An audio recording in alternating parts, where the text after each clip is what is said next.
لوگ بھیڑ جمع ہوئے لوگوں کا ایک بڑا مجمع ہے. تو اس بزرگ کی حالت بالکل کپڑے پیمل شدہ اور پھر پیر میں چپل نہیں، بھوکے پیاسے نڈھال ہو کر پوچھنے لگے لوگوں سے کہ بھئی کیا ہو گیا، کیوں شہر کا دروازہ بند کر دیا گیا؟ لوگوں نے بتایا کہ اس شہر کے بادشاہ کا قیمتی پرندہ اڑ گیا ہے، اوپر فضا میں اڑ گیا. اس کو پکڑنے کے لیے بادشاہ کا آرڈر ہے کہ شہر کے جتنے بھی حدود میں جتنے بھی صدر دروازے ہیں سب کو بند کر دیا جائے تاکہ پرندہ ادھر سے ادھر نہ جا سکے. اب یہ سوچنے لگے کہ کتنا بیوقوف آدمی ہے، کتنا احمق ہے، پاگل ہے. پرندے کو پکڑنے کے لیے جال بچھائے تو پرندہ مل سکتا ہے، دروازوں کو بند کرے تو پرندہ تھوڑی ملے گا. اور یہ دل میں یہ خیال کرنے لگے یا اللہ یہ اتنا بڑا احمق پاگل ہے اور آپ نے اسے دنیا میں رکھا ہے، آپ نے اسے بادشاہت عطا فرمائی، سلطنت عطا فرمائی، اور میں آپ کو ماننے والا، آپ کا فرما بردار، اور میری یہ حالت پیر میں چپل نہیں اور پھر پھٹے پرانے کپڑے، بھوکا پیاسا. تو ندائی اللہ کی طرف سے اعلان ہوا اگر تم چاہتے ہو تو ہم تمہارا ایمان نکال کر اس کو دے دیں اور اس کی سلطنت لے کر تمہیں دے دیں، لیکن تمہیں ایمان نہیں ملے گا. اگر تم چاہتے ہو تو تمہارا ایمان ہم سلب کر لیں اور اس کو دے دیں اور اس کی سلطنت اور بادشاہت اور اس کا مال و متا تمہیں دے دیں. کیا تم راضی ہو؟ وہ بزرگ سجدے میں گر گئے. یا اللہ لمحے بھر کے لیے میں راضی نہیں. آپ نے ہمیں دنیا نہیں دیا، سلطنت نہیں دی، بادشاہت نہیں دی، کچھ نہیں دی، لیکن ایمان تو دے رکھا ہے. یہ بہت بڑی نعمت ہے آپ کی طرف سے. یا اللہ یہ میرے لیے کافی ہے. اسی لیے اللہ کے نبی دعا کرتے تھے اللہم امیتنی مسکینا واحینی مسکینا واحشرنی فی زمرۃ المساکین. یا اللہ مجھے مسکینی کی حالت میں زندہ رکھیے، مسکینی کی حالت میں موت عطا فرمائے، اور کل قیامت کے دن میرا حشر ہو مسکینوں کے ساتھ. میرے دوستو، اللہ کے نبی نے فرمایا میری امت کے لیے اس بات کا مجھے ڈر نہیں ہے کہ یہ غربت میں مبتلا ہو جائے گی، مال پیسہ کم ہو جائے گا. مجھے اس بات کا ڈر ہے میری امت کے متعلق انہیں دنیا دے دی جائے اور دنیا کے ریل پیل ہو جائے اور دنیا کی فراوانی ہو جائے اور دنیا کی وسعتیں دے دی جائے اور پھر دنیا میں ایسے مگن ہو جائے آخرت کو بھول جائے اور دنیا کرتے ہوئے دنیا سے رخصت ہو جائے. مجھے اس بات کا ڈر ہے جس طرح دنیا کی خواہشات پچھلے قوموں کو ہلاک و برباد کر دی، کہیں ایسا نہ ہو کہ میری امت کو بھی یہ حرص، یہ لالچ اور یہ دنیا کی محبت ختم نہ کر دے، ہلاک نہ کرے. ثعلبہ ایک شخص تھا، رسول پاک صلی اللہ علیہ وسلم کی خدمت میں آیا اور آ کر کہنے لگا اللہ کے نبی مجھے دعا فرما دیجیے کہ میرے مال میں برکت ہو جائے، مجھے کہیں سے پیسہ مل جائے. رسول پاک صلی اللہ علیہ وسلم نے فرمایا کیا تجھے تیرے نبی کا طریقہ، نبی کی عادت، نبی کی حالت تجھے پسند نہیں؟ 3 چاند نظر آ جاتے ہیں لیکن نبی کے گھر کے اندر چولہا نہیں تھا. وہ لوگ انڈے کھا کر نہیں ڈنڈے کھا کر کام کیے ہیں.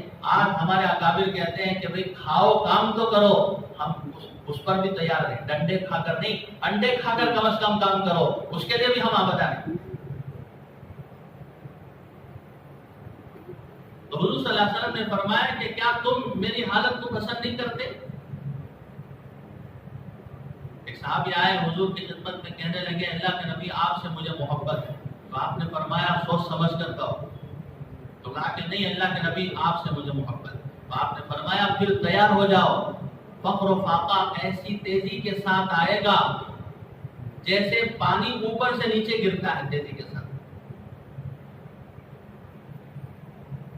تو صحابی نے کہا کہ اس کے لیے میں تیار ہوں. کیوں؟ اس لیے کہ اللہ کے نبی کی محبت مل گئی تو پھر اللہ کی معیت مل گئی اور دنیا اور آخرت سنور گئی. تو وہ ثعلبہ کہنے لگا اللہ کے نبی دعا فرمائے.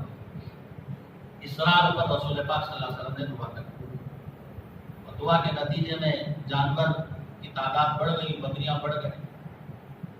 تو بکریاں بڑھ گئے تو پھر مدینے میں رہنا مشکل ہو گیا، مدینے سے باہر چلے گئے. پہلے تو 5 وقت کی نماز پڑھتے تھے، اب صرف دن کی نمازیں پڑھنے کے لیے آ رہے ہیں.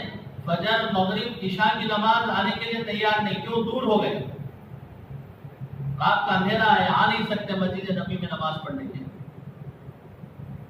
اور پھر چند دنوں کے بعد وہ جو نمازیں تھیں 2 وقت کی نماز، دن کی 3 وقت کی، اسے بھی ختم کر دیا. پھر اس کے بعد کم از کم جمعہ کو آتے تھے اور جمعہ بھی ختم ہو گئی. ادھر مال میں اضافہ ہو رہا ہے اور ادھر اعمال میں کمی ہوتی جا رہی ہے. گناہوں کے ساتھ مال میں اضافہ یہ خطرے کی گھنٹی ہے. جھوٹ کے ساتھ مال میں اضافہ، غبن کے ساتھ مال میں اضافہ، دھوکے کے ساتھ مال میں اضافہ، یہ خطرے کی گھنٹی ہے. اور یہ نہ سمجھے کہ اللہ کی رحمتیں نازل ہو رہی ہیں، اللہ کی برکتیں نازل ہو رہی ہیں، بلکہ یہ ڈھیل دیا جاتا ہے، ڈھیل دیا جاتا ہے. جیسے جیسے مال میں اضافہ ویسے ویسے اعمال میں کم ہوتے گئے، کم ہوتے گئے، دور ہوتے گئے، دور ہوتے گئے. جمعہ کو بھی مشکل، جمعہ بھی چٹ ہو گئی، جمعہ بھی غائب. یہاں تک کہ رسول پاک صلی اللہ علیہ وسلم نے اپنے سفیر اسلام کو بھیجا تھا زکات کا مال وصول کرنے کے لیے. سفیر اسلام زکات کے مال کو وصول کرنے کے لیے گئے تو ثعلبہ کہنے لگا یہ زکات یہ تو جرم ہے، یہ تو جبر ہے، زبردستی کا لیا جا رہا ہے، یہ ٹیکس کی طرح لیا جا رہا ہے. الٹا اس نے اللہ کے ایک فریضے پر اعتراض کیا کہ یہ ظلم لیا جا رہا ہم سے. اسی لیے ہمیں حکم ہے کہ زکات کا پیسہ مستحقین تک خود جا کر پہنچا کے آؤ. آتو زکات فرمایا، زکات دو، یعنی کہ آئے تو دینا، جا کر تم پہنچاؤ، مالک بنا کے آؤ. تو اس نے کہنے لگا کہ نہیں، یہ تو جبر ہے، ظلم ہے، ٹیکس کی طرح، دیکھا جائے گا، بعد میں دوں گا. لوٹا دی. پھر دوبارہ سفیر آیا تو پھر دوبارہ سفیر جاتے ہوئے اس موقع پر بھی اس نے وہی کہا کہ جبر ہے، ظلم ہے، ہم دے نہیں سکتے. کارگزاری پہنچی رسول پاک صلی اللہ علیہ وسلم تو آپ صلی اللہ علیہ وسلم ناراض ہوئے، آپ کا چہرہ سرخ ہو گیا اور آپ نے فرمایا کہ ثعلبہ کے لیے ہلاکت ہے، ثعلبہ کے لیے ہلاکت ہے، ثعلبہ کے لیے ہلاکت ہے. ثعلبہ کے کچھ دوست افراد مجلس میں بیٹھے ہوئے تھے اور وہ بھاگے بھاگے گئے ثعلبہ کے پاس، جا کر کہنے لگے جاؤ رسول پاک صلی اللہ علیہ وسلم کے پاس جا کر فوراً توبہ کر لو، فوراً استغفار کر لو، توبہ کر لو، ورنہ تمہاری خیر نہیں، تمہارے لیے ہلاکت مقدر ہو چکی ہے. اب یہ بھاگے بھاگے آیا اور آپ کی خدمت میں آ کر اللہ کے نبی زکات کا پیسہ اسے قبول فرمایا. آپ نے چہرہ موڑ لیا. دوسری جانب سے آ رہا ہے، آپ نے چہرے انور ادھر کر لیا، دائیں آ رہا ہے تو بائیں آپ نے کر لیا، بائیں آ رہا ہے تو دائیں کر، آپ نے اس کے مال کو قبول نہیں کیا، یہاں تک کہ آپ کا فسان ہو گیا، آپ کی وفات ہو گئی. اللہ تبارک و تعالیٰ نے آیتیں نازل فرمائی، وَمِنْهُمْ مَنْ عَاهَدَ اللَّهَ لَئِنْ آتَانَا لَنَصَّدَّقَنَّ وَلَنَكُونَنَّ مِنَ الصَّالِحِينَ فَلَمَّا آتَاهُم مِّن فَضْلِهِ بَخِلُوا بِهِ وَتَوَلَّوْا وَهُمْ مُعْرِضُونَ. بعض لوگ ایسے ہیں جو ہم سے کہتے ہیں کہ یا اللہ ہمیں مال دے دیجئے، مال مل جائے تو ہم یوں کر لیں گے، یہ نیک کام کر لیں گے. ہم بھی کہتے ہیں نا جماعت میں جاؤ، تشکیل جب ہوتی ہے تو میں کیا کہتا ہوں، مال مل جائے تو انشاءاللہ دیکھا جائے، کچھ تقاضے ہیں وہ پورے ہو جائے، میری دنیا صحیح ہو جائے، اس کے بعد اللہ کا دین مضبوطی کے ساتھ کرو، میرا قرضہ چکا دے اللہ تبارک و تعالیٰ، تب دیکھا جائے گا. تو اس نے کہا کہ مجھے مال مل جائے تو میں خیر کے کام کروں گا، نیک کام کروں گا. فلما آتاهم من فضله بخلوا به. جب ہم مال انہیں دیتے ہیں، مالدار بناتے ہیں، تو اس مال میں وہ بخل کرتے ہیں اور اللہ کے حقوق ادا نہیں کرتے اور اللہ کے احکامات کو ادا نہیں کرتے، خرچ کرنے کی جگہ میں خرچ نہیں کرتے. فَعَاقَبَهُمْ نِفَاقًا فِي قُلُوبِهِمْ. اللہ نے ڈکلیئر کر دیا کہ ثعلبہ منافق ہے، ثعلبہ منافق ہے. یہ جو مال پیش کیا ہے، اپنے امیج کو صحیح کرنے کے لیے پیش کیا ہے، اسے اللہ کی رضا مطلوب نہیں ہے۔ اس کا نام جو لوگوں کے درمیان میں رسول پاک صلی اللہ علیہ وسلم نے جو کہا ہے کہ یہ کیا ہو گیا، ثعلبہ ہلاکت میں ہو گیا، ثعلبہ ہلاک ہو گیا، یہ جو نام میں کچھ فرق پڑ گیا، اس اپنے امیج کو درست کرنے کے لیے جو آیا ہے کہ اللہ اس کے رسول کو راضی کرنے کے لیے نہیں آیا ہے، اس کے دل کے اندر نفاق ہے، اللہ کے نبی نے اس کے مال کو قبول نہیں کیا۔ یہاں تک کہ حضرت عمر کے دور میں بھی ہر بار وہ حضرت عمر کو پیش کرتا رہا کہ میری طرف سے مال ہے، زکات کا آپ لے لیجیے، بیت المال میں جمع کر لیجیے۔ حضرت عمر رضی اللہ تعالیٰ عنہ کہنے لگے جس مال کو رسول اللہ نے نہیں دیا عمر کون ہو سکتا ہے؟ صدیق اکبر نے بھی نہیں دیا، حضرت عمر فاروق نے بھی نہیں دیا، حضرت عثمان غنی نے بھی نہیں دیا، یہاں تک کہ حضرت عثمان غنی رضی اللہ تعالیٰ عنہ کی خلافت کے زمانے میں وہ وفات پا گیا، مر گیا، نفاق کی حالت میں دنیا سے رخصت۔ آج میں کہتا ہوں کہ دنیا مل جائے، پیسہ مل جائے، دولت مل جائے، اللہ کو خوب یاد کروں گا، جماعتوں میں خوب جاؤں گا، گشتوں میں خوب جاؤں گا، لیکن ہمیں پتا نہیں کہ ملنے کے بعد میری حالت کیا ہو۔ ملنے کے بعد تو فرعون سے بدتر ہو جاؤں گا، قارون سے بھی بدتر ہو جاؤں گا، دماغ میرا سٹیا جائے گا۔ اس لیے حکم ہے کہ جس کو جس حال میں اللہ نے رکھا ہے اسی حال میں رہنا پسند کریں، قناعت والی زندگی، صبر والی زندگی، شکر والی زندگی۔ حالات اچھے آ رہے ہیں تو اترانا نہیں ہے، اور حالات خراب ہو گئے تو واویلا نہیں مچانا ہے۔ لِكَيْ لَا تَأْسَوْا عَلَىٰ مَا فَاتَكُمْ۔ اللہ تعالیٰ فرماتے ہیں ہم نے صحابہ کو مجاہدوں سے، قربانی سے اس لیے گزارا تاکہ یہ ایمان میں پکے ہو جائے، ایمان میں مضبوط ہو جائے، اور دنیا کی محبت ان کے دلوں سے نکل جائے۔ دنیا ملے تو اتراتے نہیں تھے، اور دنیا ختم ہو جائے، ہلاک ہو جائے، اور دنیا کی چیزیں جو ہے کچھ ختم ہو جائے تو وہ گھبراتے نہیں تھے۔ دونوں حالتوں میں ان کا ایمان برابر رہتا۔ اللہ کے نبی نے فرمایا عجبا لامر المؤمن فإن الامر كله خیر۔ تعجب ہے ایمان والے کے لیے، اس کے سارے معاملات عجیب ہی عجیب، اس کے سارے امور خیر ہی خیر ہے۔ ان اصابت مسرا، جب اسے اچھی حالتوں میں ہم گزارتے ہیں، حالتیں اچھی لاتے ہیں، اچھے دن لاتے ہیں، مال میں برکت، اولاد میں برکت، کھیتی میں برکت، تجارت میں برکت، تو فرمایا کہ یہ مال میں لالچ میں آ کر آخرت کو نہیں بھولتے، فشکر، شکر گزار بندے بن کر زندگی گزارتے، شکر کرتے ہیں۔ وَإِنْ أَصَابَتْهُ ضَرَّاءٌ، اور اگر انہیں کوئی تکلیف پہنچتی ہے، اچھے حالات نہیں آتے، بزنس میں کمی ہو گئی، تجارت میں گھاٹا پڑ گیا، حالات دگرگوں ہو گئے، مال میں، جان میں نقصان ہو گیا، وَإِنْ أَصَابَتْهُ ضَرَّاءٌ، جب کوئی تکلیف انہیں پہنچتی ہے، صبر کرتے ہیں، صبر کے ذریعے سے اللہ کو یاد کرتے ہیں، اور شکر کے ذریعے سے اللہ کو یاد کرتے ہیں۔ گاڑی کے جیسے دو پہیے ہیں، گاڑی منزل تک پہنچے گی، اسی طرح زندگی کے دو پہیے ہیں، ایک صبر اور ایک شکر۔ صبر سے اللہ کو خوش کرو، شکر سے اللہ کو خوش کرو۔ محمود آیات سے بڑی محبت کرتا تھا، اور دیگر جو مزرا تھے، خدام تھے، وہ جلتے تھے۔ تو محمود جو ہے امتحان کے طور پر ایک مرتبہ سب کو جمع کیا، سارے مزرا کو جمع کیا، اور جمع کر کے کڑوا پھل، بہت سارے کڑوے پھل لائے، منگوائے، اور ہر وزیر سے کہا کہ اس کڑوے پھل کو کھاؤ۔ ہر وزیر آتا، کھاتا، منہ بناتا، چھڑتا، تھوک دیتا اور چلا جاتا۔ لیکن جب ایاز کا نمبر آیا تو اس کڑوے پھل کو ایسے کھایا کہ بادشاہ کو محسوس ہونے نہیں دیا کہ یہ کڑوا پھل ہے، وہ کھا لیا۔ لوگوں نے کہا، بادشاہ نے کہا کہ تجھے پتا ہے کہ یہ کڑوا پھل ہے اور تم نے ایسے کھایا جیسا کہ میٹھا پھل۔ تو ایاز نے کہا کہ زندگی بھر آپ میٹھی میٹھی چیزیں ہمیں کھلاتے رہے، ایک موقع کڑوا پھل آپ کی طرف سے مل گیا تو کیا میں ناراض ہو جاؤں آپ سے ناخوش ہو جاؤں، میں چہرہ بناؤں؟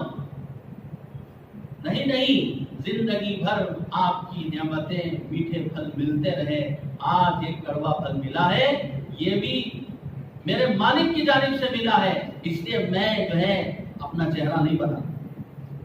یہ مثال ہے سمجھانے کے لیے کتنی نعمتیں، کتنی راحتیں اور کتنی اللہ کی طرف سے میرے دوستوں نعمتیں راحتیں ہمیں ملی ہیں. اور کچھ حالات جب بگڑ جاتے ہیں تو سب سے پہلے یہ بندہ جس کو چھوڑتا ہے وہ اللہ کے تعلق کو چھوڑتا ہے اور نمازوں سے دوری اختیار کرتا ہے. حالانکہ حالات ڈال رہے ہیں آزمانے کے لیے. وَلَنَبْلُوَنَّكُمْ بِشَيْءٍ مِّنَ الْخَوْفِ وَالْجُوعِ وَنَقْصٍ مِّنَ الْأَمْوَالِ وَالْأَنفُسِ وَالثَّمَرَاتِ کہ ہم ضرور بھی ضرور تمہیں آزمائیں گے. وَلَنَبْلُوَنَّكُمْ ضرور بھی ضرور آزمائیں گے. جو جتنے درجے کے کلاس والا ہوگا اس کا امتحان بھی اسی طرح کا سخت ہوگا. سب سے زیادہ حالات کے شکار حضرات انبیاء علیہ السلام. سب سے بڑے بڑے امتحانات سے اللہ تبارک و تعالیٰ نے حضرات انبیاء کو گزارا ہے. معمولی بات ہے لندن میدان میں بیوی بچے کو چھوڑ دینا. معمولی بات ہے اپنے بچے کے گلے پر ذبح کے لیے چھری اٹھا لینا اور اپنے آپ کو پیش کر دینا، آپ کے حوالے کر دینا. کوئی معمولی بات ہے؟ کیسے بڑے سخت امتحانات. حضرت یوسف علیہ السلام جیل میں بند ہیں 9 سال تک، 80 سال تک یا 40 سال تک، 2 روایتیں ہیں، اپنے والد صاحب سے جدا رہے. اور بھائیوں کا یہ کرتوت تھا. حاسدین جو بھائی تھے اپنے خود سگے بھائی کو انہوں نے جو ہے حضرت یوسف سے جدا کیا. جیل کے اندر 9 سال تک رہے. اور پھر زلیخا نے تہمت لگائی، زنا کی تہمت لگائی گئی. ان تمام حالات سے گزارا اللہ تبارک و تعالیٰ.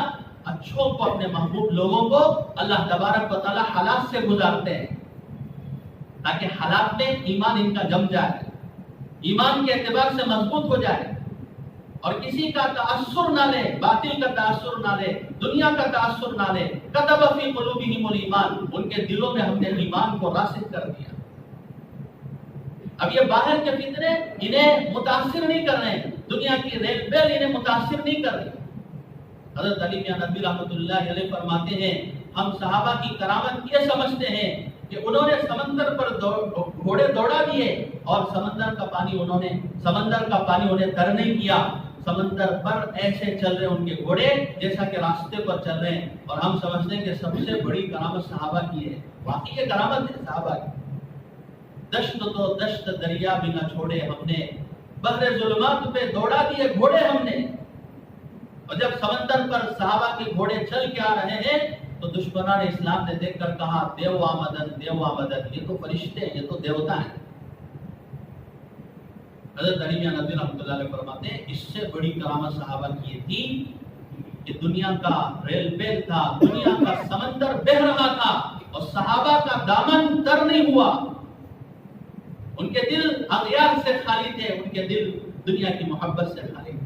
ان کے جیبوں میں پیسے رہتے تھے، ان کے گھروں میں پیسے رہتے تھے، لیکن ان کے دل میں پیسے نہیں رہتے تھے، پیسوں کی محبت نہیں رہتی. اسی لیے علماء کہتے ہیں دنیا دار وہ نہیں ہے جس کے جیب میں یا بینک میں پیسے ہو، دنیا دار وہ ہے جس کے دل میں دنیا کی محبت. اس محنت کے ذریعے سے یہی چاہا جا رہا ہے، اس دعوت کی محنت کے ذریعے سے یہی چاہا جا رہا ہے کہ ہم مضبوط ہو جائیں ایمان اور یقین کے اعتبار سے. ہمارا تعلق اللہ کے ساتھ مضبوط ہو جائے. آمنو کما آمن الناس، ایسے یقین لاؤ، ایسے ایمان لاؤ جیسے میرے صحابہ کا ایمان. ان کے اخلاق، ان کے کردار، محمدی معاشرت، محمدی معاملات، محمدی اخلاق، محمدی ایمانیات. حضرت خالد بن ولید رضی اللہ تعالیٰ عنہ ایک زہر لے کر، ایک شہزادہ تھا وہ پکڑا گیا اور اس کے پاس ایک زہر تھا اور ایک ڈبیا کے اندر وہ زہر جو ہے چھپا کے لایا تھا.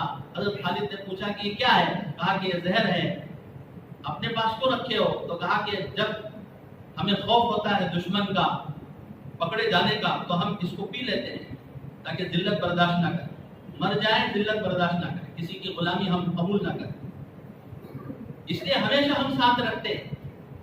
حضرت خالد بن ولید رضی اللہ تعالیٰ عنہ اس زہر کی ڈبیا کو لیا اور پھر بسم اللہ الذی لا یضر مع اسمہ شیء فی الارض ولا فی السماء وهو السمیع العلیم، اللہ کے نام سے جو اللہ کا نام لا یضرہ مع اسمہ شیء، اللہ کے نام کے ساتھ کوئی چیز نقصان دہ نہیں ہے، نہ آسمان میں نہ زمین میں۔ اللہ چاہیں گے تو ہوگا، اللہ نہیں چاہیں گے تو ساری دنیا چاہنے کے باوجود نہیں ہو سکے۔ اللہ کا غیر اللہ کے بغیر کچھ نہیں کر سکتا، اللہ اپنے غیر کے بغیر سب کچھ کر سکتے ہیں۔ یہ یقین حضرات صحابہ کے رگ و ریشے میں بسا ہوا تھا، اور اس زہر کی گڑیا کو انہوں نے پی لیا اور یہ دیکھتا رہ گیا، ارے یہ کیا ہوگا، یہ تو سب میں قاتل ہے، یہ تو پینے والا آج تک اس کا مزہ نہیں بتایا ہے، پینے والا تو دنیا سے رخصت ہوا ہے، اس زہر کو انہوں نے پی لیا لیکن ان کا کچھ بگڑا نہیں۔ یہ یقین قربانیوں کے ذریعے سے اللہ کے نبی نے پیدا کیا، یہ ایمان کی طاقت اللہ کے نبی نے حضرات صحابہ کے اندر پیدا کیا۔ آج میرے دوستوں ہمارے سے یہی مطالبہ ہے، ہمارے سے یہی درخواست ہے کہ ہم آگے والوں کو نہ دیکھیں، موجودہ لوگوں کو نہ دیکھیں، ہمیں کسے دیکھنا ہے؟ من کان مستنن فلیستن بمن قد مات۔ اگر تم کسی کی اقتدا کرنا چاہتے ہو، کسی کی پیروی کرنا چاہتے ہو، تو ان لوگوں کی پیروی کرو جو ایمان کی حالت سے دنیا سے رخصت ہو گئے۔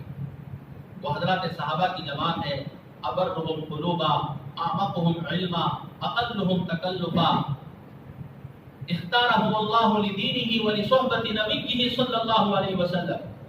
یہ میرے صحابہ ہیں جو ایمان کے اعتبار سے مضبوط، اللہ کی معرفت میں مضبوط، اللہ کے یقین میں مضبوط، اور ان کی زندگی سیدھی سادی، اقلهم تکلفا، گورنر بنے رہتے تھے لیکن سوکھا گوشت کھاتے تھے، اور چھپر کے گھر میں رہتے تھے اور سوکھی روٹی کھاتے تھے۔ گورنر رہنے کے باوجود اپنے کپڑوں کو خود دھو لیتے تھے، اور گورنر ہونے کے باوجود اپنا کھانا خود بنا لیتے تھے۔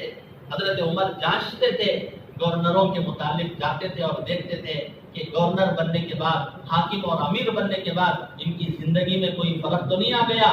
جانچتے تھے، تحقیق کرتے تھے اور شکر ادا کرتے تھے کہ میری فراست میں کوئی کمی نہیں ہے، اللہ نے جو فراست عطا فرمائی ہے اس کے مطابق، اس کی روشنی میں جن کو میں نے منتخب کیا ہے وہ واقعی صحیح ہے۔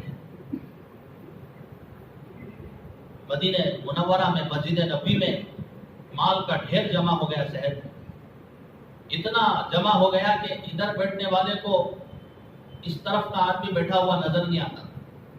اس دوران ایک صحابی کو کہیں سے ہیروں کی تھیلی مل گئی، اور وہ اس تھیلی سے خطاب کر کے کہہ رہے، اگر ایمان نہ ہوتا، آخرت کا ڈر نہ ہوتا، اللہ کے سامنے کھڑے ہونے کا خوف نہ ہوتا، تو میں تجھے ایسی جگہ چھپاتا کسی کو بتانا چاہتا، یعنی اس مال کو میں اپنے لیے استعمال کرتا، لیکن مجھے آخرت کا ڈر ہے، اللہ کا خوف ہے، کوئی نہیں دیکھ رہا، اللہ دیکھ رہا ہے، اس لیے میں چپ چاپ جا کر اس مال کے ڈھیر میں جمع کر رہا ہوں۔ یوں کہہ کر جو ہے انہوں نے تھیلی کو ایسے پھینک دیا۔ وَأَنْتُمُ الْأَعْلَوْنَ إِن كُنتُم مُؤْمِنِينَ، اللہ کا وعدہ ہے اگر تم سچے پکے ایمان والے ہو جاؤ، سربلندی تمہارے ہی لیے۔ یہ دنیا کی تمام ساری چیزیں، سورج اور چاند اور ہوا، یہ تمام چیزیں آپ کے لیے ہم نے مسخر کی ہیں، اور تمہارا کام یہ ہے کہ اللہ کی عبادت کرے، اللہ کی مرضیات کو تلاش کرے، اللہ سے اپنا تعلق مضبوط کرے، اور آنے والے بڑے امتحان آخرت کے لیے دنیا ہی میں تیاری کرے۔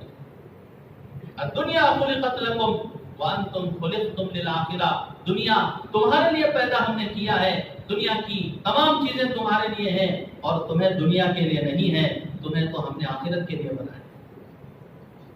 جگہ جی لگانے کی دنیا نہیں ہے، یہ عبرت کی جا ہے، تماشا نہیں ہے، یہ عبرت کی جگہ ہے، تماشا نہیں ہے۔ حالات کیسے کیسے آئے، حالات سے ماشاءاللہ افاقہ ہم پا لیے۔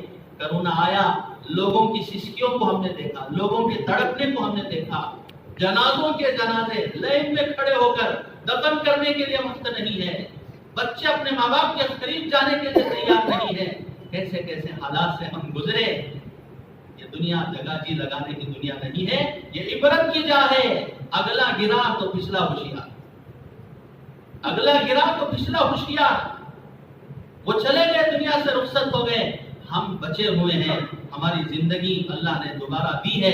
کیوں دی ہے؟ دوبارہ کھیتی کرنے کے لیے، دوبارہ تجارت کی منڈیوں کو بڑھانے کے لیے، ایک امانت ہے دین، ایک امانت ہے ہمارے پاس، اللہ کے نبی دے کر گئے ہیں، بلغوا انی ولو آیا، مجھ سے ایک حدیث بھی پہنچی ہے تمہاری طرف تو اس ایک حدیث کو بھی تمہارے لیے ضروری ہے کہ دوسروں تک پہنچائے۔ 10,000 صحابہ کی قبریں مکہ مدینے میں ہیں اور بقیہ صحابہ کہاں چلے گئے؟ بقیہ صحابہ کہاں پھیل گئے؟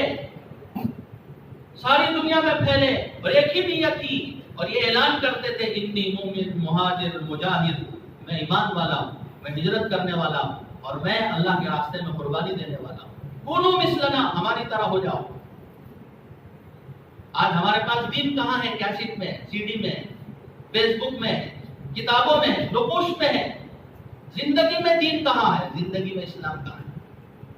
یہ چلتا پھرتا اسلام حضرات صحابہ نے ایجاد کیا، دعوت کی محنت سے چلتا پھرتا اسلام زندہ ہو جائے، میرے اندر اخلاق، میرے اندر معاملات، میرے اندر معاشرت۔ آج سمجھتے ہیں کہ بھئی دین کسے کہتے ہیں؟ نماز پڑھ لیا، روزہ رکھ لیا، زکات دے دیا، حج کر لیا، ماشاءاللہ اللہ کا ولی بن گیا۔ کیا بن گیا؟ نماز پڑھ لیا، ذکر کر لیا، ٹوپی پہن لیا، حج کر لیا، عمرہ کر لیا، زکات دے دیا، رمضان کے روزے رکھ لیا تو ہو گئی چھٹی، ہو گئی چھٹی۔ یہ تو صرف عبادات کا دین ہے۔ دین کو ہم نے ایسے سمجھا جیسا کہ کچھ اندھوں نے یہ کوشش کی کہ بھئی دیکھنا چاہیے ہاتھی کیسے ہوتا ہے، اب دیکھیں گے کہاں، ان کو تو آنکھ نہیں ہے، محسوس کریں گے ہاتھ سے چھو کر، دماغ لڑا کر ہاتھی کیسے ہوتا ہے۔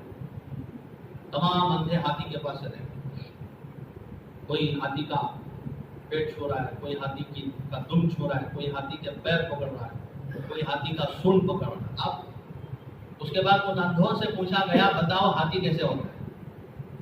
جس اندھے نے ہاتھی کے پیٹ کو ہاتھ لگایا اس نے کہا بھائی ہاتھی تو دیوار کا نام ہے، ایسا لگتا ہے کہ ہاتھی دیوار کی طرح۔ کسی نے کہا کہ ہاتھی تو وہ سوپ کی طرح ہے، کان چھو لیا تھا اس نے۔ کیا چھو لیا تھا؟ کان کو چھو لیا تھا۔ اس نے کہا کہ ہاتھی کس کا نام ہے؟ سوپ کا نام ہے۔ اور کسی نے دم چھو لیا تھا، اس نے کہا کہ ہاتھی تو ایک رسی کا نام ہے۔ کسی نے پیر چھو لیا تھا، اس نے کہا ہاتھی تو بس وہ ایک ستون کا نام ہے۔ جس طرح مختلف اندھے ہاتھی کا رپورٹ پیش کیے، کسی نے دیوار سے تشبیہ دی، کسی نے رسی سے تشبیہ دی، کسی نے ستون سے تشبیہ دی، ایسے ہی ہم دین کے اندھے دین کو سمجھ رہے ہیں۔ دین صرف تسبیح کا نام، ذکر کا نام، عبادت کا نام۔ عمرے پر عمرے کر رہا ہے، لوگوں کا پیسہ ڈبو رہا ہے، لوگوں کو دھوکہ دے رہا ہے، قرضہ دینے کے لیے پیسہ نہیں، عمرے پر عمرے، حج پر حج، پہلی صف میں تکبیر اولا کا پابند، لیکن محلے والے اس سے پریشان ہیں، گھر والے اس سے پریشان ہیں۔ جب یہ آتا ہے تو کہتے ہیں کہ بلا آ گئی، ایسے غصے میں آتا ہے، باہر تو بلی اندر شیر، اور سارا غصہ کس پر دکھاتا ہے؟ اپنی کمزور بیوی پر، اپنی اولاد پر۔ حضرت عالمگیر رحمۃ اللہ علیہ کے زمانے میں ان کے جو استاد تھے ملا جیون رحمۃ اللہ علیہ، اور ملا جیون حضرت عالمگیر کے استاد سے بہت قدر کرتے تھے، حضرت عالمگیر رحمۃ اللہ علیہ ملا جیون۔ تو ملا جیون ایک مرتبہ عالمگیر کے پاس آ کر کہنے لگے کہ حضرت آپ ایک فوج کا دستہ میرے گھر روانہ کیجیے۔ عالمگیر رحمۃ اللہ علیہ نے پوچھا کہ بھائی کیوں؟ کہا کہ آپ بھیجیے تو صحیح۔ فوج کا دستہ حضرت ملا جیون کے گھر جا کر حضرت ملا جیون نے تمام فوجیوں کو جگہ جگہ کھڑا کر دیا، گھر کے چاروں طرف کھڑا کر دیا، اور درمیان میں خود کھڑے ہو کر اوپر سے آواز لگا رہے، اپنی بیوی کو کہہ رہے او تم نے دال میں کھانے میں نمک زیادہ کر دیا، یہ بولا، اور پھر فوج کو کہا، فوج سے کہا کہ تم جاؤ، بس تمہارا کام ہو گیا۔ یعنی اپنی بیوی کو اتنا جملہ بولنے کے لیے اتنی نگرانی فوج کی. اور کون ہے؟ عالمگیر رحمت اللہ علیہ کے استاد. اور اپنی بیوی کے ساتھ ایسا سلوک. اور مریدین کہتے کہ حضرت طلاق دے دو نا، عورتیں بہت زیادہ ہیں. تو حضرت کہتے کہ وہ طلاق دے کر کسی اور کے ساتھ وہ نکاح کرے گی، اس کے ساتھ بھی تو وہی زیادتی کرے گی. اس سے بہتر یہ ہے کہ میں ہی اپنے نکاح میں اس کو رکھ لوں اور سہ لوں، تعامل کے ساتھ زندگی گزاروں، صبر کے ساتھ. دین میرے دوستوں، رسول پاک صلی اللہ علیہ وسلم کو ساری دنیا کا غم تھا اور ساری انسانیت کی فکر تھی، لیکن گھر میں جاتے تو ازواج مطہرات کہتی ہیں رسول پاک صلی اللہ علیہ وسلم جب گھر میں آتے تو مسکراتے ہوئے آتے اور سلام کر کے آتے، اجازت لے کر آتے، دستک دے کر آتے، اور گھر میں آ کر ہمارے ساتھ کاموں میں مشغول ہو جاتے. گھر میں جھاڑو دیتے اور گھر میں آٹا پیستے اور جوتے کا تسمہ خود لگا لیتے اور گھر کے 8 9 10 کام حضور صلی اللہ علیہ وسلم کرتے اور ہمارا ساتھ دیتے. 24 گھنٹے ہم پابند ہیں دین کے، 24 گھنٹے اللہ کے نبی کے طریقے موجود ہیں، 24 گھنٹے اللہ کے احکامات موجود ہیں. تجارت کی منڈی میں کیسے بیٹھوں، میں کیسے تجارت کروں، نماز پڑھوں تو کیسے پڑھوں، حج کروں تو کیسے کروں، بچوں کی تربیت کیسے کروں، محلے والوں کے ساتھ کیا سلوک کروں، دوستوں کے ساتھ میرا اٹھنا بیٹھنا کیسا ہے. صرف نماز روزہ زکات حج کا مسئلہ نہیں ہے. 24 گھنٹے والی زندگی کو اللہ کے احکامات کو زندہ کرنا ہے، نبی کریم صلی اللہ علیہ وسلم کی سنتوں کو زندہ کرنا ہے. حضرت منظور نعمانی رحمت اللہ ہے، حضرت کے پڑوس میں ایک ہندو رہتا تھا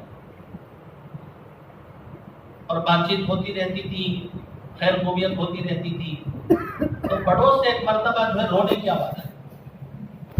تو تحقیق کرنے پر پتہ چلا کہ گھر کے اندر لڑکی کا رشتہ طے ہوا تھا اور لڑکے والوں نے یعنی غیر لڑکے والوں نے رشتہ جو ہے توڑ دیا. اور اس پر جو ہے گھر کا ہر پر رو رہا. رشتہ اس لیے توڑا کہ اس لڑکی کی کوئی ماں نہیں، ماں کا انتقال ہو گیا، اس لیے جو ہے ایسے گھر میں اپنے لڑکے کا رشتہ کرنا غیروں کے نزدیک وہ منحوس سمجھتے ہیں کہ جس کی جو ہے ماں کی وفات ہو چکی ہے. تو حضرت کو جب یہ بات معلوم ہوئی تو حضرت سوچنے لگے کہ بھئی ہم کیا کر سکتے، کیا نفع پہنچا سکتے. تو حضرت سوچتے سوچتے اپنی بیوی سے کہا کہ تم جاؤ، جا کر ان کی مستورات سے تم بات کرو. اور حضرت خود تشریف لے گئے، جو دولہا کا جس کا رشتہ طے ہوا تھا، لڑکے والوں کے گھر خود حضرت تشریف لے گئے اور لے جا کر ان کو ایسے سمجھایا. دیکھو موت کسی کے قبضے میں نہیں، موت اس لڑکی کے قبضے میں نہیں ہے کہ اس کی ماں دنیا سے رخصت ہو گئی، وفات پا گئی، تو پھر لڑکی کا اس کے اندر کیا قصور ہے. تو رشتہ طے کر کے پھر توڑنا یہ اچھی بات نہیں. ایسے سمجھایا کہ وہ راضی ہو گئے اسی گھر کے اندر اپنے لڑکے کو دینے کے. اور جب آ کر حضرت نے خوشخبری سنائی کہ وہ لڑکے والے آ رہے ہیں تمہاری لڑکی سے نکاح کرنے کے لیے، شادی کرنے کے لیے، تو وہ گھر والے خوش ہو گئے. اور پکا برہمن تھا، پکا پجاری تھا، اور وہ دوسرے دن اس کو دیکھا گیا گھر کے اوپر وہ روزانہ سورج کو نمستے کرتا ہے، سورج کی طرف رخ کر کے. اب کی مرتبہ بجائے سورج کی طرف رخ کرنے کے حضرت کے گھر کی طرف کر کے ایسے جو ہے حضرت کے گھر کو جو ہے احترام اور اکرام کی نظر سے دیکھا. آج میرے دوستوں ہمارے اخلاق کی کمی ہے جس کی وجہ سے دین اسلام لوگوں کو سمجھ میں نہیں آ رہا ہے.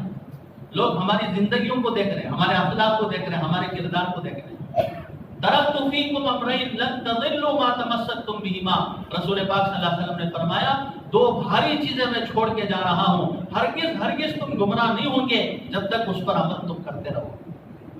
کتاب اللہ و سنت رسولی، ایک تو میرا اللہ کا کلام، اللہ کے کلام کو مضبوطی کے ساتھ پکڑے رہو، اس میں جو احکامات ہیں ان احکامات پر عمل کرتے رہو اور اس کی تبلیغ کرتے رہو، اس کی دعوت دیتے رہو. اور دوسری چیز فرمایا کہ میری سنتوں کو زندہ کرو. من احیا سنتی عند فساد امتی فلہ اجر 100 شہید، جو میری ایک سنت کو زندہ کرے، جب سنتوں کا جنازہ نکالا جا رہا ہو، ایسے موقع پر کوئی میری ایک سنت کو زندہ کرتا ہے، اس کے لیے 100 شہیدوں کا ثواب ہے. اور ایک شہید کا ثواب اس کا خون کا قطرہ زمین پر گرنے سے پہلے اللہ اس کی مغفرت کر دے.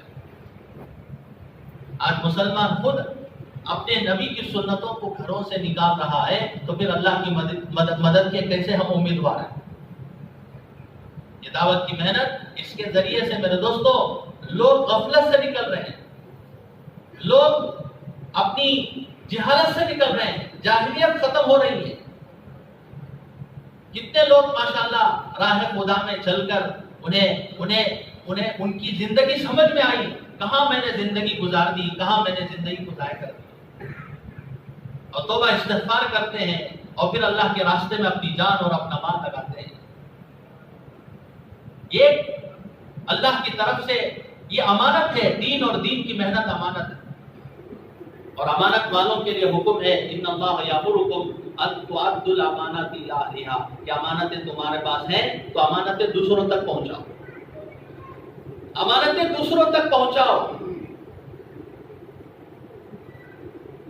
حضرت مولانا الیاس رحمۃ اللہ علیہ فرماتے تھے کہ اگر اس کام کے اندر جو اللہ نے برکتیں رکھی ہیں، اس کام کے اندر جو خیر رکھا ہے، اگر اللہ بتا دے، ظاہر کر دے، تو پھر میرے دوستو کوئی جیے گا نہیں، خوشی کے مارے سب مر جائیں، لیکن اللہ نے اس پر پردہ ڈال دیا۔ معمولی ایک گشت ہے، اس کے اندر کتنی طاقت ہے ہمیں کوئی اندازہ نہیں، ایک سیروزہ ہے اس کے اندر کتنی طاقت ہے ہمیں اندازہ نہیں، ایک چلہ ہے اس کے اندر کتنی طاقت ہے ہمیں اندازہ نہیں۔ ہمیں تو حکم ہے کہ کرتے رہو، اور اللہ تبارک و تعالیٰ نتیجہ نکالیں گے، نتیجہ دکھائیں گے۔ کسان محنت کرتا ہے، زمین کو نرم کرتا ہے، اور پھر ماشاءاللہ اس کے اندر بیج بوتا ہے، اور ایک زمانہ آئے گا کہ ماشاءاللہ بنجر زمین آباد ہو گئی، ہری بھری ہو گئی، سب جو شاداب ہو گئے۔ اصحاب کہف 7 یا 8 نوجوان تھے، انہم فتیۃ آمنوا بربہم وزدناہم ہدی وربطنا علی قلوبہم اذ قاموا۔ اللہ تعالیٰ فرماتے ہیں کہ وہ چند نوجوان جنہوں نے ہم پر ایمان لایا، اور جب وہ ہمت کر لیے، کھڑے ہو گئے، تو ہم نے ان کے دل کو مضبوط کر لیا۔ دل کی مضبوطی کب ہوگی؟ کسی خیر کی طرف مضبوطی، کسی عمل کی طرف مضبوطی کب ہوگی؟ جب بندہ بھی اپنی طرف سے نیت کرے، میں چلنے کے لیے تیار نہیں ہوں، میں عمل کرنے کے لیے تیار نہیں ہوں، تو اللہ توفیق نہیں دے۔ بچہ 1-2 قدم آگے بڑھتا ہے تو ماں جو ہے اسے گرنے نہیں دیتی، لپک کے اسے اٹھا لیتی ہے، لیکن بچہ 1-2 قدم آگے بڑھا ہے۔ ہمارا کام نیت کرنا، ہمارا کام میرے دوستوں اللہ سے مانگنا، اور جتنا کہا گیا ہے اس پر عمل کرنا، اور آگے اللہ کی طرف سے راہیں کھولتے ہیں۔ والذین جاہدوا فینا لنہدینہم سبلنا، جو ہمارے راستے میں قربانی دیتا ہے اس کے لیے ہم راستے کھولیں۔ تو اصحاب کہف غار کے اندر جا کر سو گئے، غار کے اندر جا کر اپنے ایمان کی حفاظت کے لیے سو گئے، اور اصحاب کہف کا کتا باہر ان کے ساتھ لگ گیا۔ اچھوں کے ساتھ، اچھوں کی صحبت جب ہو جاتی ہے تو برا آدمی بھی اچھا ہو جاتا ہے۔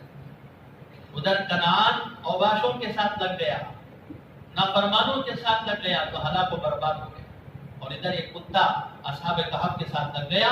کل قیامت کے دن، کل انشاءاللہ جنت میں اسے انسانی شکل دے کر جنت میں اللہ تبارک و تعالیٰ اس کو روانہ کرے گا، اچھوں کی صحبت کی وجہ سے۔ تو اصحاب کہف غار کے اندر اس حال میں گئے کہ کفر کا ماحول تھا، اللہ کا نام لینا جرم تھا، اللہ کا نام لینا جرم تھا،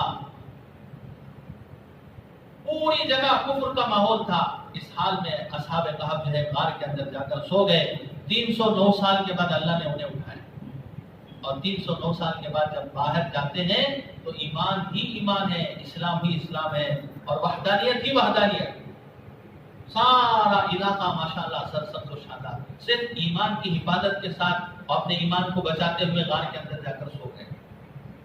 میرے دوستوں، اگر ہم محنت کریں اور پھر حرکت میں آئیں، اور پھر ماشاءاللہ جگہ جگہ اور علاقہ علاقہ، شہر در شہر ہم جائیں اور قربانی کے ساتھ جائیں، دیکھیے حق بات قربانی کے ساتھ پہنچتی ہے۔ حق کی آواز تو ساری دنیا میں ہے، لیکن قربانی نہ ہونے کے نتیجے میں وہ بے نتیجہ ہے۔ تبلیغ کے اندر، دعوت کے اندر یہ ہے کہ حق کی آواز قربانی کے ساتھ پہنچائی جاتی ہے، تو پھر ماشاءاللہ دلوں میں اتر جاتی ہے۔ ہمارے بڑے سمجھاتے ہیں دیکھو ایک گولی ہے بلیٹ، اب اس کو لے کر میں ایسے ہی ماروں تو چونٹی بھی نہیں مرے گی اور پھر چوہا بھی نہیں مرے گا۔ اگر اسی بلیٹ کو اسی گولی کو پستول میں رکھ کر بندوق میں رکھ کر چلاؤں تو شیر بھی مرے گا چوہا بھی مرے گا۔ حق بات کو حق طریقے سے کہنا ہے، حق بات کو قربانی کے ساتھ کہنا ہے۔ چہل پہل یہ قربانی اور یہ چھوٹے چھوٹے معصوم بچوں کو چھوڑ کر اور تجارت کی منڈیوں کو اور پھر تجارت کی ترتیب کو آگے پیچھے کر کے جو بندہ چلے میں جا رہا ہے، 4 مہینے میں جا رہا ہے، اللہ کے دین کے کاموں میں نکل رہا ہے، یہ قربانی ہے اس کی۔ اور اس قربانی کے نتیجے میں یہ گشتوں میں جاتا ہے، ملاقاتوں میں جاتا ہے، لوگ کڑوی کسیری باتیں کرتے ہیں، لیکن سب کو برداشت کرتے ہوئے اللہ کا پیغام اللہ کے دین کو پہنچا کے آتا ہے، اور اس کا اثر یہ ہوتا ہے کہ جماعت کام کر کے آ بھی جاتی ہے، لیکن ایک وقت آتا ہے کہ ماشاءاللہ اس کا بھی وقت لگا ہوا ہوتا ہے، وہ بھی 4 مہینے ماشاءاللہ قبول اللہ تبارک و تعالیٰ اسے بھی کر لیتے ہیں، اور وہ بھی دین کی فکروں میں ماشاءاللہ عالم بھر میں پھرنے والا ہو جاتا ہے۔ ہم نہیں سمجھ سکتے کہ اللہ نے دین کی محنت میں اللہ نے کتنا خیر چھپا کے رکھا ہے۔ اس لیے یہ امانت ہے، ہمیں غفلت سے جاگنا ہے، ہمیں بیدار ہونا ہے، اور ہمیں چن کر اسی امت میں اللہ نے اسی لیے پیدا کیا تاکہ نبی والا کام کرے۔ رسول پاک صلی اللہ علیہ وسلم عالم بھر کے انسانوں کے لیے انسانیت کے لیے میرے دوستوں رحمت بن کر آئے، اور رحمت کا تقاضا یہ تھا کہ نبوت کا دروازہ بند نہ ہو۔ رحمت کا تقاضا یہ تھا کہ نبوت کا دروازہ بند نہ ہوتا، لیکن نبوت کے دروازے کو اللہ نے بند کر دیا، اور آپ صلی اللہ علیہ وسلم کی امت کو نبوت کا کام دے دیا کہ تم کام کرو، تم محنت کرو، تم قربانی دو۔ ہم دیکھیں حضرات صحابہ کو کیسی کیسی قربانی ہوتی ہے۔ حضرت خالد بن ولید رضی اللہ تعالیٰ عنہ جن سے اتنی تکلیف پہنچی اور اتنا نقصان ہوا احد کے میدان میں، صحابہ کی ایسی جان توڑ محنت جس کے نتیجے میں دشمنوں کے دلوں سے دشمنی نکل گئی اور انہوں نے اسلام اور ایمان کو قبول کر لیا۔ حضرت خالد بن ولید جیسا آدمی کوئی سوچ سکتا ہے؟ جس غزوہ احد میں حضرت حمزہ شہید ہوئے، اور حضرت حمزہ رضی اللہ تعالیٰ عنہ کی کارگزاری عجیب تھے شہید ہونے کی۔ وحشی اسی نیت سے غزوہ احد میں آیا تھا کہ حضرت حمزہ کو شہید کرنا، ایسا زہر میں بجھا ہوا بچہ مارا، حضرت حمزہ رضی اللہ تعالیٰ عنہ شہید ہو گئے، اور پھر شہادت کے بعد ایسے ہی نہیں چھوڑ دیا گیا، بلکہ ان کے کان، ہاتھ، پیر ان کا مسئلہ کیا گیا۔ اور آپ صلی اللہ علیہ وسلم اتنا روئے ہیں، اور آپ صلی اللہ علیہ وسلم کسی پر اتنا نہیں روئے ہیں۔ اور اللہ تبارک و تعالیٰ نے صحابہ کی قربانی کے نتیجے میں وحشی کو بھی ایمان اور اسلام قبول کرنے کی توفیق دی۔ وحشی کو دعوت دی گئی، دیکھو اللہ تبارک و تعالیٰ فرما رہے ہیں کہ ایمان قبول کر لو، اللہ تمہاری مغفرت کر دے۔ تو وحشی کہتا ہے کہ جو لوگ زنا کیے ہیں، قتل کیے ہیں اور جو کفر کیے ہیں، اللہ تعالیٰ ان کی مغفرت نہیں کرے۔ میں نے کفر بھی کیا ہے، زنا بھی کیا ہے، سارے کام کیے ہیں۔ تو ان کو سمجھایا گیا۔ دیکھو اللہ تبارک و تعالیٰ آگے کی آیت میں فرما رہے ہیں الا من تاب وآمن وعمل عملا صالحا فاولئک یبدل اللہ سیئاتہم حسنات۔ یہ تمام جرائم کرنے والے بھی اگر توبہ کر لیں، استغفار کر لیں، اللہ سے معافی مانگ لیں، اللہ معاف کر دیں گے، ان کے گناہوں کو نیکیوں میں تبدیل کر دیں گے۔ تم ایمان تو قبول کرو۔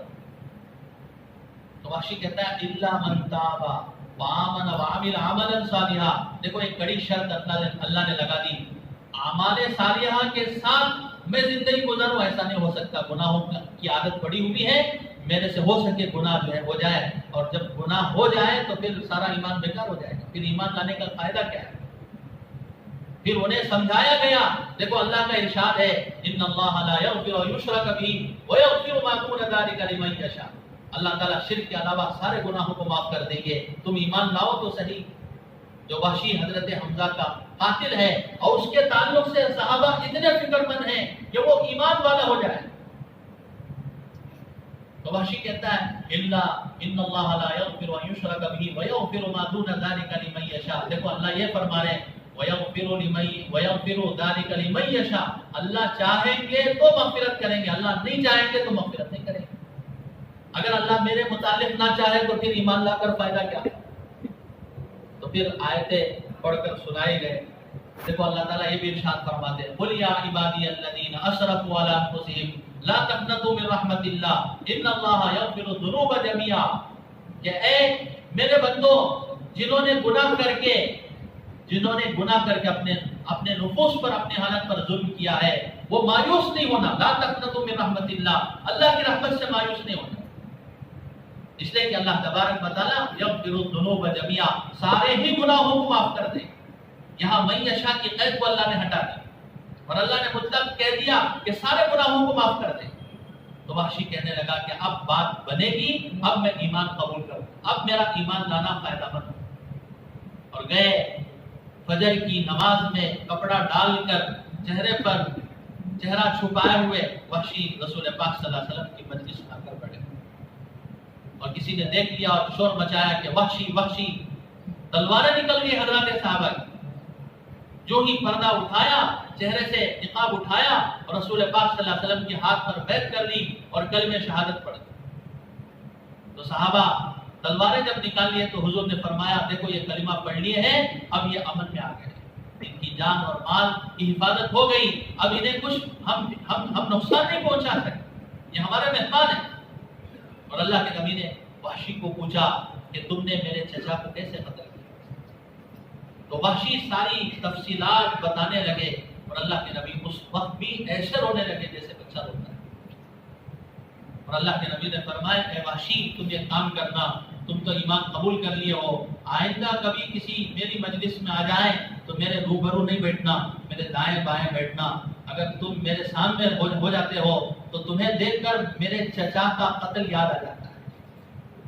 اس لیے مجلس میں بیٹھنا تو دائیں بائیں بیٹھنا، بالکل میرے آگے نہیں بیٹھنا. جن کا چہرہ دیکھا نہیں جا رہا ہے لیکن ان کے متعلق بھی فکر مند ہے صحابہ، ان کے متعلق بھی رسول پاک صلی اللہ علیہ وسلم فکر مند.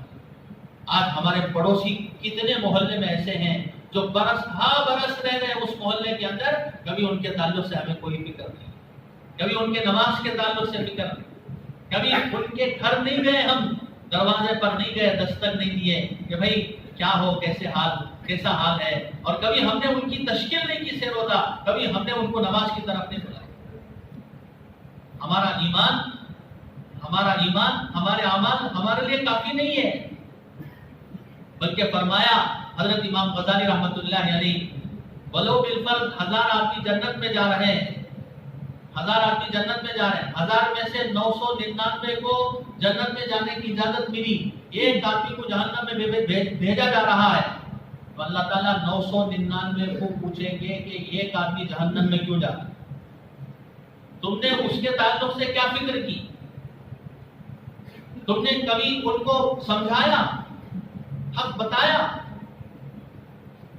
حضرت امام غزالی رحمۃ اللہ علیہ فرماتے ہیں اگر 999 جہنم میں اللہ بھیج دے اور ایک کو جنت میں بھیج رہے ہیں، اس ایک آدمی سے بھی اللہ سوال کریں گے 999 تیرے رہتے ہوئے جہنم میں کیوں جا رہے ہیں؟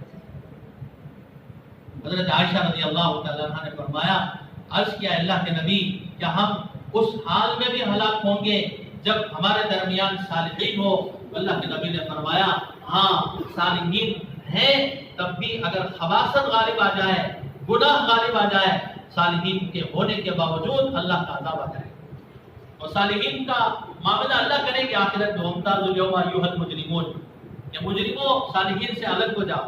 اَفَنَجْعَلُ الْمُسْلِمِينَ كَالْمُجْرِمِينَ، مسلمان اور مجرم کو الگ الگ کر دیں گے، وہ تو آخرت والا معاملہ ہے. لیکن دنیا میں فرمایا کہ صالحین بھی ہو، نیک لوگ بھی ہیں، لیکن اس محلے کے اندر، اس شہر کے اندر گناہ کیا جا رہا ہو اور اللہ کے ساتھ بغاوت کی جا رہی ہو اور اس کے تعلق سے ہمیں کوئی فکر نہیں ہے اور ہم آزاد ہیں اور ہمیں اس کے تعلق سے کوئی خبر نہیں ہے اور ہم اپنے عبادتوں پر اکتفا کر لیے ہیں، تو فرمایا کہ جب اللہ کی طرف سے ان گناہوں پر وبال اور عذاب آئے گا تو سب اس میں جو ہے بہ جائے گا.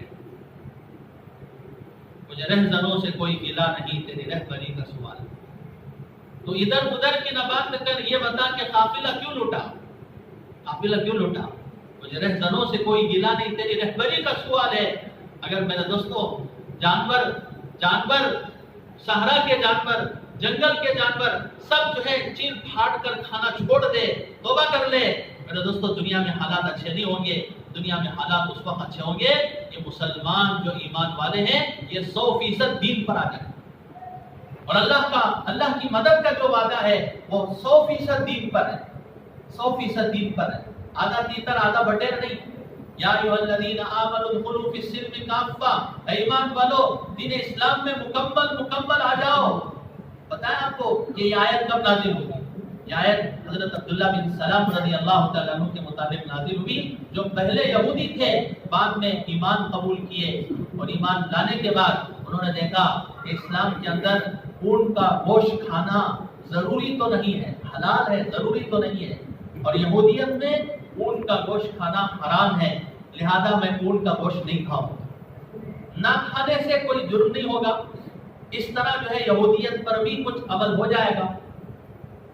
آیت نازل ہوئی، یا ایھا الذین آمنوا ادخلوا فی السلم کافہ، ایمان والو اسلام کے اندر مکمل آ جاؤ، آدھا تیتر آدھا بٹیر نہیں، 100% اللہ کے دین پر عمل کرنے سے، اور اللہ کی مدد کا وعدہ ہے، وَمَن يَتَّقِ اللَّهَ يَجْعَل لَّهُ مَخْرَجًا وَيَرْزُقْهُ مِنْ حَيْثُ لَا يَحْتَسِبُ، کہ ہم ایسی جگہ سے تقوی پر اور دین کی محنت پر ہم روزی روٹی دیں گے کہ وہاں سے ملنے کا انہیں گمان بھی نہیں ہوگا۔